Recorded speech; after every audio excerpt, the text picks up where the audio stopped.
Hello friends, இன்றைக்கி எங்கள் 2 பேருக்கும் ப்ரொபோசல் டே ஆனிவர்சரி. ஸோ அதனால் நான் ஒரு கிஃப்ட் வாங்கி வச்சுருக்கேன் கொடுக்கலான்ட்டு. அவங்களும் ஏதோ ஆர்டர் போட்டிருக்காங்களாமா. அது என்ன கிஃப்ட்டுன்னு சொல்லி அவங்க கொடுக்கும்போது பார்ப்போம். இப்போ நம்ம கிஃப்ட்டு கொடுத்துடலாம் வாங்க.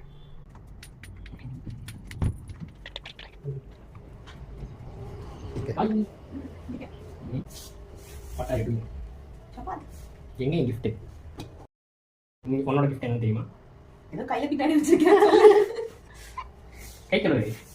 இப்பதான் போட்டு இந்த கேபிள் வைக்கிறதா? கை கழுவு. ரொம்ப கஷ்டமான வேலை அது. கேபிள் போட்டுருக்கேன். சீக்கிரம் எல்லாம் பார்த்துட்டு இருக்காங்க. ரொம்ப கஷ்டமான வேலைப்பா. வாங்க இங்கே வெளிச்சம் ஹாலுக்கு போகலாம். பத்துறாதீங்க. ஏன் டைமண்ட் இருக்கு? இப்படி என் ஃபேஸ் எனக்கு தெரியும். அதெல்லாம் தெரியும். எப்படி நல்லா இருக்கு. இந்த கையில தான் பொண்ணும். நானும் அந்த வேலை போடுறேன். நீயும் நல்லா இருக்கான்னு கேட்குறேன். ஓகே.